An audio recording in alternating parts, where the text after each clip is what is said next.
Okay, so ready to totally crush it in the market. I like where your head's at. Haha. Well, today we are diving deep into dominer le portfolio, Oh, wow. Yeah. which translates to, you guessed it, dominate the portfolio. That's right. And this French business book. And it is French, by the way. Yeah. It does not mess around. No, it does not. It's aggressive. Oh, yeah, And it's in your face. it is. So if you're looking for a gentle approach to product management, this is not it. Not the one. This is about building a war machine. 100%. So our listeners are probably thinking, okay, this sounds intense, but how do I actually put this into practice? Well, one of the things that really struck me reading this is how much emphasis Mingham puts on speed and agility. Especially in today's world. Especially, everything is moving so fast. It's insane. The digital landscape changes by the day, sometimes by the hour, and if your portfolio isn't structured for that kind of speed, you're already behind. You're dead in the water. Pretty much. So no more agonizing over every little decision. Nope. Mingham actually calls for ruthless optimization. I love this. Analyze everything. Everything. Everything. Figure out what's working, double down on that. Okay. What's not working, cut it loose. Just like that. Just like that. No room for sentimentality here. Wow. Okay, so we're moving fast. We're being ruthless. What else? What are some of the big ideas, the guiding principles from the book that can help us really dominate our markets? So there are three that he really hits hard. Okay, let's hear them. The first is what he calls strategic synergy. Synergy. I like it already. It's about looking at your portfolio, not as a bunch of individual products, Right. but as a system where each element works together. The sum is greater than the parts kind of thing. Exactly, like a chessboard, right? Yeah. Each piece has its own strengths and weaknesses. Yeah. But it's how you move them together strategically that determines whether you win or lose. Okay, strategic synergy check. What's the next big idea? Ruthless optimization. Okay, I feel like we talked about that. We did touch on it, but he really emphasizes it throughout the book. Because it's that important. Because it's that important. In the digital age, you can't afford to get attached to products that aren't performing. Those sacred cows. None whatsoever. Constantly analyze, refine, be willing to let go. That's how you stay lean, mean, and ahead of the curve. Okay, love it. So we've got strategic synergy, ruthless optimization. This is one more, right? Anticipation. Oh, okay. This is where it gets really interesting. It's not enough to just react to what's happening in the market. Right, you're always one step behind if you do that. Exactly. You need to be anticipating, almost like a chess player, thinking several moves ahead. Okay, so how do we actually do that? How do we get better at anticipating where the market is going? Mingham talks about paying attention to what he calls signos faibles. Signos faibles, meaning? Weak signals. Okay. These are subtle indicators, things that might seem insignificant on their own, but they can be early warning signs of major trends. So give us an example. What kind of weak signal should we be looking out for? It could be a small shift in consumer behavior, Hmm? a new technology that's emerging, even a change in government regulations. Okay. These might seem unrelated to your business at first glance, but they can have a ripple effect, eventually impacting your market in ways you might not expect. So it's about connecting the dots, looking for those patterns, those subtle shifts that might indicate a bigger change on the horizon. Exactly. Okay, so we've covered three really big ideas: strategic synergy, ruthless optimization, and anticipation. This is already blowing my mind, but let's keep going. What else does Dominer le Portefeuille have in store for us? Well, now that we've covered the overall strategy, let's get into the nitty-gritty of standing out in today's digital world. Because it's one thing to have a killer product portfolio, but if nobody knows about it, what's the point? Right. You need to grab people's attention, and that's harder than ever in the age of information overload. So true. People are bombarded with messages all day long. Exactly. So how do you break through that noise? Yeah, how do you make your product stand out? Well, Mingham talks about this idea of urgency and scarcity. Ooh, classic marketing tactic, but still effective, right? Absolutely. People are more likely to take action if they feel like they might miss out. Totally. Like when you see that limited time offer Yeah. or only a few left in stock message. Yeah. It creates a sense of urgency. For sure.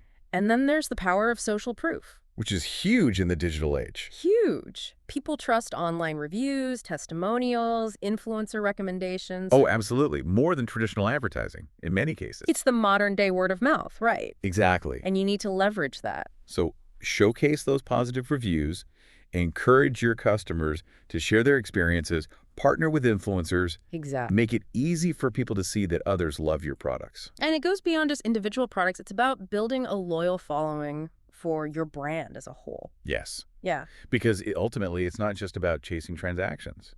Right. It's about building relationships with your customers, turning them into raving fans. Absolutely. People who love your brand and what you stand for. That's the key to long-term sustainable success. So we're not just building a product portfolio, we're building a community. I love how you put that. That's really what Domine Le Portefeuille is all about.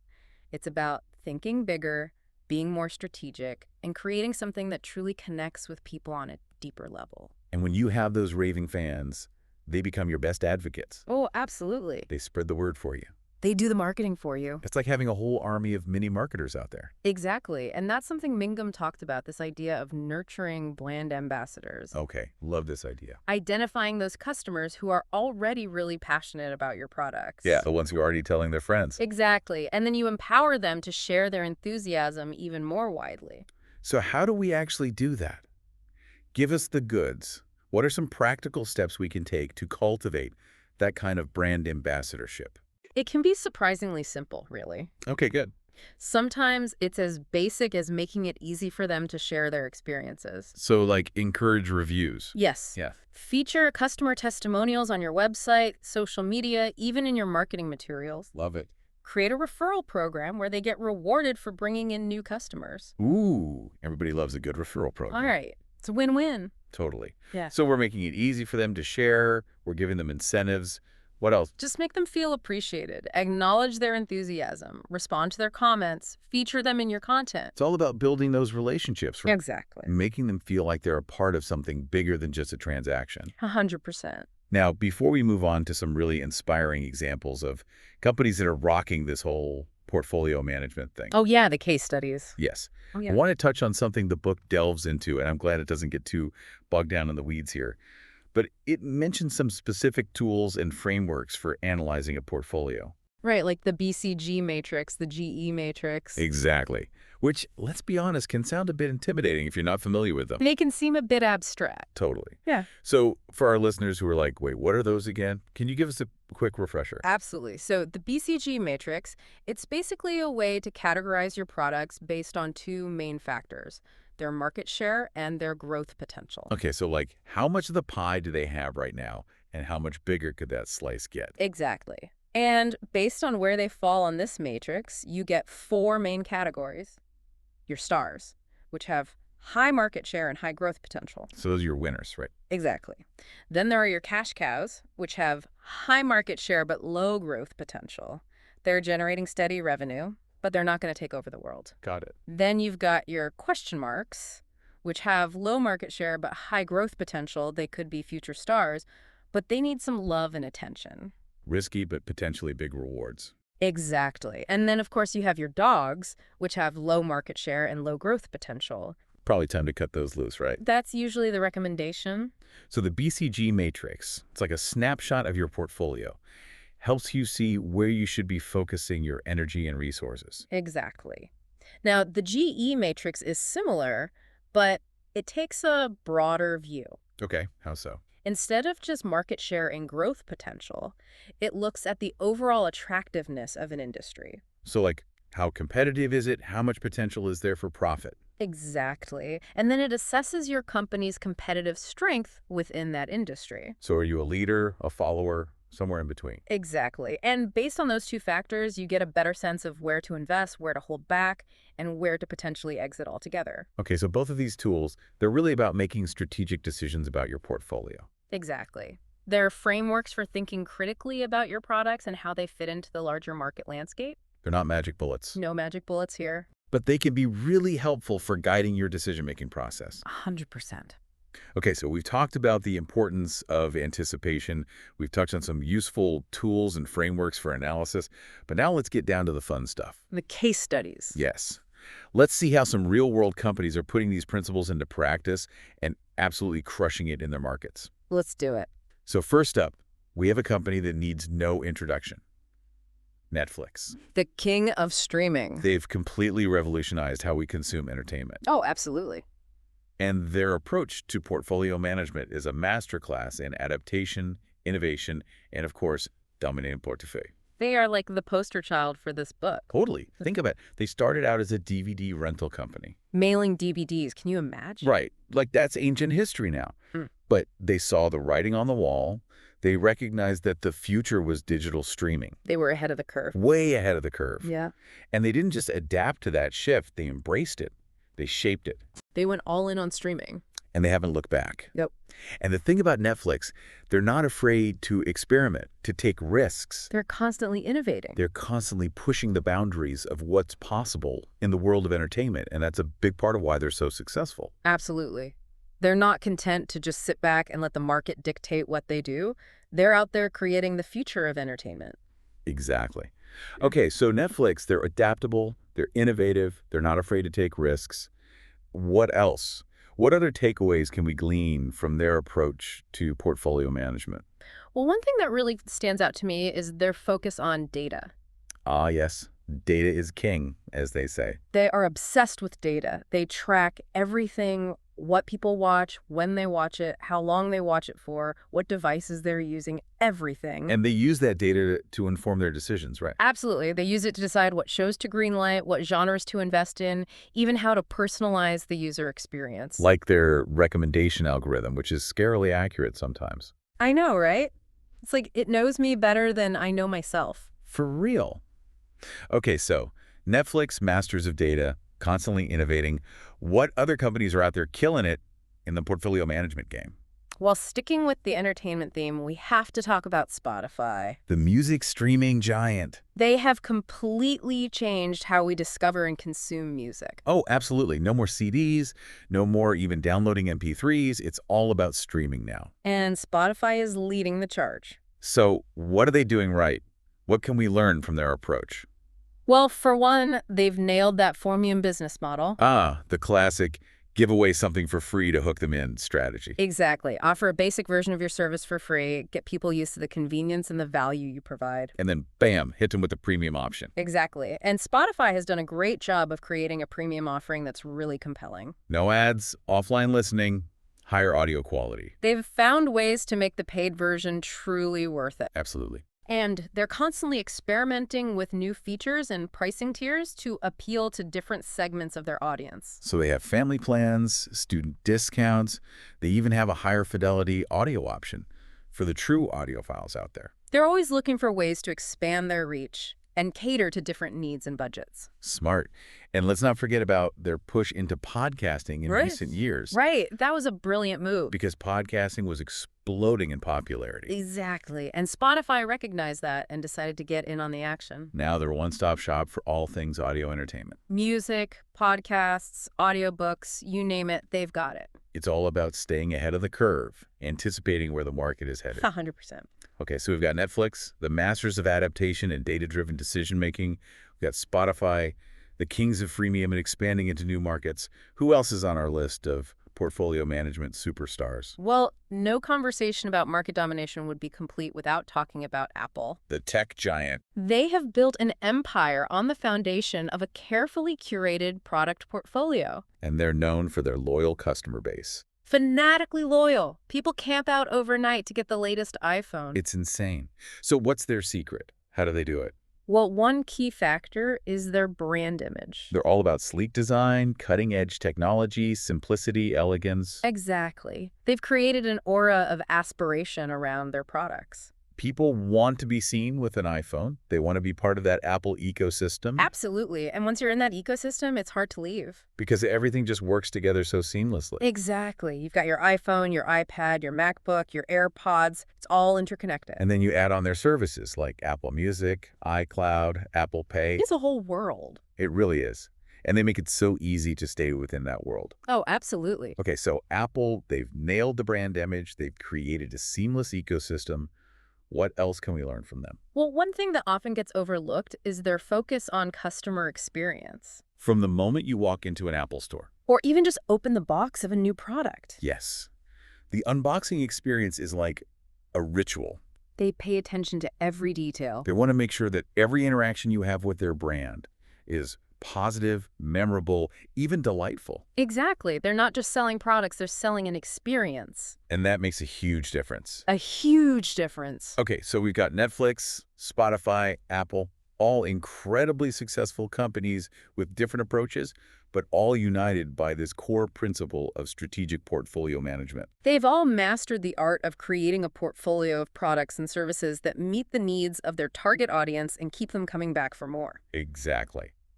Now, for our final case study, we have to talk about the elephant in the room, Amazon. The behemoth of e-commerce. They have their fingers in every pie imaginable. It's incredible, really. They start out as an online bookstore, and now Now they sell everything. everything, from books and electronics to groceries and furniture, And they're constantly expanding into new markets. cloud computing, streaming entertainment, even healthcare. They're unstoppable.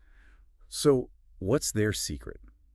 How have they managed to achieve such incredible growth and dominance? Well, I think a big part of it is their relentless focus on the customer. Customer obsession, as they call it. Exactly. They are obsessed with understanding their customers' needs and finding ways to meet those needs better than anyone else. And they're not afraid to experiment. Oh, absolutely not. They're constantly testing new ideas, launching new products and services. Sometimes they fail, Sometimes they fail spectacularly. but they're always learning from those failures and iterating their way to success. And that's a key takeaway here. Don't be afraid to fail. Just be afraid to fail to learn from your mistakes. I love that. Okay, so Amazon, customer obsessed, experimental, always learning and growing. What else can we learn from them? Well, one thing that's really impressive is their ability to create an ecosystem. Like Apple, they've created this whole world that you can get sucked into. Exactly. You start by buying a book on Amazon, and the next thing you know, you're a Prime member. You're streaming movies, you're ordering groceries. You're buying everything on Amazon. Exactly. They've created this incredibly sticky ecosystem that keeps customers coming back for more. And they've done it by seamlessly integrating their different products and services. Their physical products, their digital services, their logistics network, it all works together seamlessly. It's pretty remarkable when you think about it. It really is. So to recap those case studies, we've got Netflix, Spotify, Apple, Amazon, all companies that have achieved incredible success by embracing the principles of strategic portfolio management. They've all found different ways to dominate their respective markets, but they all share that core focus on building a portfolio of products and services that meet the needs of their customers and keep them engaged. Exactly. Now, while these case studies are incredibly inspiring, Dominer le portefeuille isn't just about looking at the past. It's about looking ahead to the future and anticipating the trends that will shape the business landscape in the years to come. Because the world is changing faster than ever before. So what's next? What trends should we be paying attention to? What challenges and opportunities lie ahead? Well, one trend that's already well underway is the increasing importance of data and analytics. We talked about how Netflix and Amazon use data to personalize the customer experience, and that's only going to become more important in the future. Absolutely. In the age of big data, companies that can effectively collect, analyze, and act on data will have a significant advantage. It's about becoming a data-driven organization. 100%. Okay, so data is crucial. What else? What other trends are on the horizon? Well, another major trend is the rise of artificial intelligence. AI. AI is everywhere these days. It's transforming every industry, and portfolio management is no exception. So how can businesses use AI to their advantage? Well, AI can be used to automate tasks, personalize experiences, even generate new product ideas. Wow, so AI can actually help us come up with the next big thing. Potentially. AI can analyze massive amounts of data and identify patterns and trends that humans might miss. That's amazing. Okay, so AI is definitely something to keep an eye on. Any other trends we should be aware of? Well, while technology is certainly a major driver of change, it's important to remember that human factors are still incredibly important. Right. At the end of the day, we're still selling to human beings. Exactly. And human beings are complex creatures driven by emotions, values, and desires. So we can't just rely on algorithms and data to tell us what people want. We need to understand the human element of the equation. We need to create products and experiences that connect with people on an emotional level. Absolutely. So it's about finding that sweet spot where technology and human ingenuity intersect. Exactly. Where data informs creativity and where automation enhances, not replaces, the human touch. Because let's be real, sometimes those algorithms just don't get it right. Oh, tell me about it. Have you seen some of the recommendations I get? I feel you. Okay, so we've explored the core ideas of Domino Portefeuille. Yep. We've looked at some stellar examples of companies putting these principles into action. But now let's get down to brass tacks. Let's do it. How can our listeners take all this amazing insight and actually apply it to their own work, to their own businesses? Right, because at the end of the day, it's all about turning knowledge into action. Results. Exactly. So if I had to distill it down to a few key takeaways for our listeners, I'd start with this. Your product portfolio, it's not a set it and forget it kind of deal. It's not something you create once and then just let it sit there. Exactly. It needs to be a living, breathing thing. Constantly evolving. Exactly. Just like those companies we discussed, Netflix, Spotify, Apple, Amazon, they're constantly evaluating their offerings, adapting to changing market conditions, and yes, even making tough decisions about what to keep and what to cut. No sacred cows, remember? Exactly. Ruthless optimization, that's the key. Love it. Okay, so we're being ruthless. We're constantly evaluating and adjusting. What else? What other gems can we unearth from the depths of Dominer le Portefeuille? Well, one thing that really stood out to me was the emphasis on anticipation. Ah, yes, being ahead of the curve, not just chasing after it. Exactly. Mingham argues that in today's rapidly changing world, it's not enough to simply react to what's happening in the market. You'll always be one step behind if you do that. Exactly. You need to be proactive. You need to be looking ahead, anticipating those future trends before they even become trends. Okay, sounds great in theory, but how do we actually do that? How do we get better at predicting the future, at least when it comes to our markets? Right, because we're not talking about crystal balls here. Although that would be cool. It would make things easier, that's for sure. For sure. But no, Mingham offers some really practical advice in the book. First, he says, become a student of your market. Okay, I like that. Immerse yourself in it. Become a sponge for information. Exactly. Read industry publications, follow thought leaders on social media, attend conferences, talk to your customers, really listen to what they're saying, what their pain points are, what they're excited about. Okay, so really understand our customers. Understand our market. What else? Don't be afraid to look outside your own industry for inspiration. Interesting. Sometimes the most innovative ideas come from unexpected places. It's about connecting the dots, seeing those patterns. Exactly. And finally, don't be afraid to experiment, to test new ideas, even if they seem a little crazy at first. Embrace the possibility of failure. Exactly, because even failures can be valuable learning opportunities if you're willing to analyze what went wrong and adjust your approach accordingly. It's all about iteration, right? Trying things out, seeing what works, what doesn't, and constantly refining your approach. Exactly. Now, beyond anticipation, another key takeaway from Dominer le Portefeuille is the importance of building a strong brand identity. Ah, yes, because it's not enough to just have great products these days. Right. You need a brand that people connect with, a brand that stands for something. A brand that tells a story. Exactly.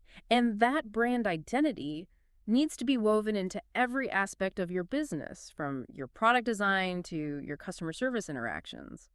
It's about creating a consistent and memorable brand experience for your customers. Absolutely. And it all starts with understanding your core values, what you stand for as a company. What makes you different? What makes you special? Exactly. Once you have a clear understanding of your brand identity, you can start to infuse it into everything you do. It becomes the guiding principle for all your decisions, from the products you develop to the marketing messages you create. And it's not a one-time thing either. Right, it's an ongoing process. You need to constantly be evaluating your brand, making sure it's still relevant, still resonating with your target audience. Because the world is constantly changing. Yeah. And your brand needs to evolve with it. Absolutely. Okay, so as we wrap up this deep dive into Dominer le Portefeuille, I'm curious to hear your final thoughts. What's the one big takeaway, the one nugget of wisdom that you want our listeners to walk away with? That's a tough one. There are so many great insights in this book. I know, it's hard to choose just one. It really is, but if I had to pick just one thing, I think it would be this. Dominating your market. It's not about following the rules, it's about having the courage to rewrite them. Ooh, I love that. Be bold, be daring, don't be afraid to break the mold. Exactly. The most successful companies, the ones who truly dominate their markets, they're not afraid to challenge the status quo, to think differently, to create their own rules for success. It's about being a leader, not a follower. Exactly. So to all our listeners out there, we say, go forth and dominate. Yes. Dominate your markets, dominate your industries, dominate your lives. And as always, thank you for joining us on The Deep Dive. We'll catch you next time for another deep dive into the world of business and beyond.